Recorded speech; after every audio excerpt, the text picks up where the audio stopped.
ಓದದೇ ಇರುವಂತದ್ದು ಬೇಸರದ ವಿಚಾರ ಅಂತ ಈ ಸಂದರ್ಭದಲ್ಲಿ ನಾನು ತಮ್ಮ ಗಮನಕ್ಕೆ ತರಲಿಕ್ಕೆ ಬಯಸ್ತಾ ಇರ್ತೇನೆ. ಸನ್ಮಾನ್ಯ ಸಭಾಪತಿಗಳೇ, ರಾಜ್ಯಪಾಲರು ತನ್ನ ಭಾಷಣವನ್ನ ಓದಲಿಕ್ಕೆ ನಿರಾಕರಣೆ ಮಾಡಿರ್ತಕ್ಕಂಥದ್ದು ಯಾವುದೇ ಕಾರಣಕ್ಕಾಗಿ ಅನ್ನೋದು ಇವತ್ತು ನಮ್ಮ ಮುಂದೆ ಇಲ್ಲ. ನಮ್ಮ ಮುಂದೆ ರಾಜ್ಯಪಾಲರು ಯಾತಕ್ಕಾಗಿ ಈ ಒಂದು ಭಾಷಣವನ್ನ ಓದಲಿಕ್ಕೆ ನಿರಾಕರಿಸಿದ್ರು ಅಂತ ಹೇಳುವುದು ಇವತ್ತು ಒಂದು ದೊಡ್ಡ ಮಾಡಿದಿರಿ. ನಿಮ್ಮ ಹಕ್ಕುಗಳು ಏನು? ನಿಮ್ಮ ಹಕ್ಕು ಈ ಕ್ಯಾಬಿನೆಟ್ ಯಾವಾಗ ಭಾಷಣವನ್ನ ಕೈಗೆತ್ತಿಕೊಟ್ಟರೋ ಆ ಭಾಷಣವನ್ನ ಮತ್ತು ಈ ಸರ್ಕಾರ ಯಾವ ರೀತಿ ಕೆಲಸ ಮಾಡ್ತಾರೆ ಅಂತ ಹೇಳುವಂಥದ್ದು ಅದು ನಿಮ್ಮ ವಿವೇಚನೆಗೆ ಬಿಟ್ಟಿರ್ತಕ್ಕಂಥದ್ದಲ್ಲ. It is right of the constitution. ಇವತ್ತು ಸೆಕ್ಷನ್ 166 ಆಫ್ ದಿ ಕಾನ್ಸ್ಟಿಟ್ಯೂಷನ್ ಏನ್ ಹೇಳ್ತಾರೆ? 176ನೇ ಆರ್ಟಿಕಲ್ ಏನ್ ಹೇಳ್ತದೆ ಅಂತ ಹೇಳಿದ್ರೆ 70 special addresses by the governor. Special addresses by the governor. Section 176 of the article.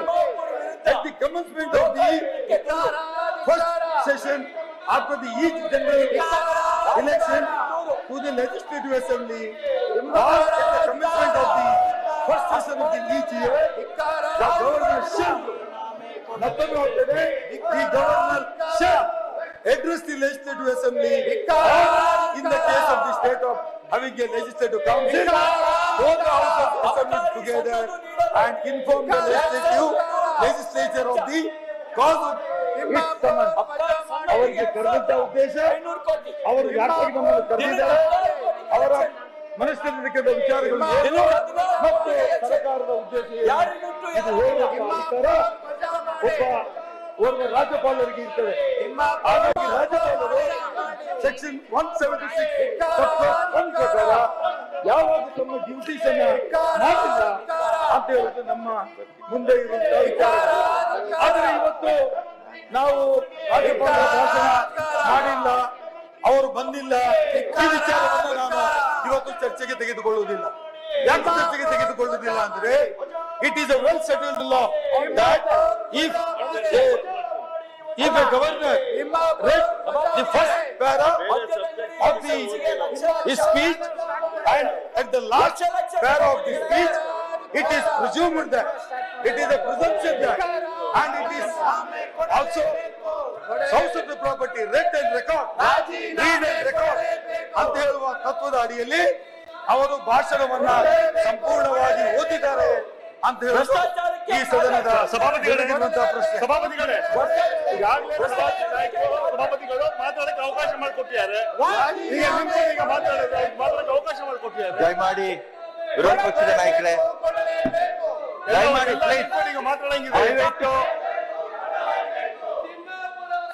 ದಯವಿಟ್ಟು ಸದನವನ್ನ ನಡೆಸೋದಕ್ಕೆ ಅವಕಾಶ ಮಾಡಿಕೊಡಿ.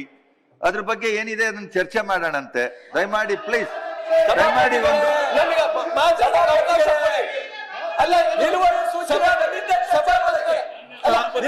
ನೋಡೋಣ.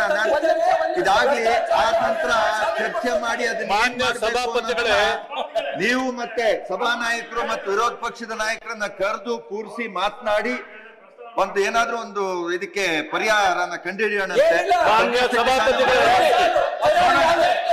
ನೋಡೋಣ ನೋಡೋಣ.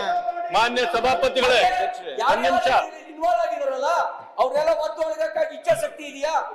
ಆಯ್ತು, ದಯಮಾಡಿ ನೋಡೋಣ ಕಾನೂನು ಮಂತ್ರಿಗಳು ಏನ್ ಹೇಳ್ತಾರೆ. ಒಂದ್ ನಿಮಿಷ ನೋಡಿ.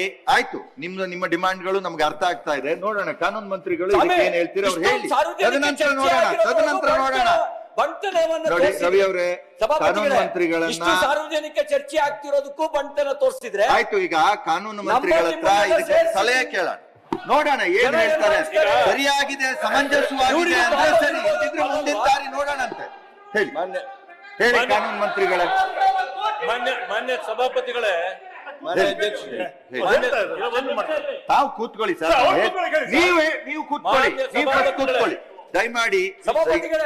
ನೋಡಿ ಸಲೀಮ್ರೆ, ನೀವು ಪೀಠಕ್ಕೆ ಆದೇಶನ ಮಾಡಬೇಡಿ.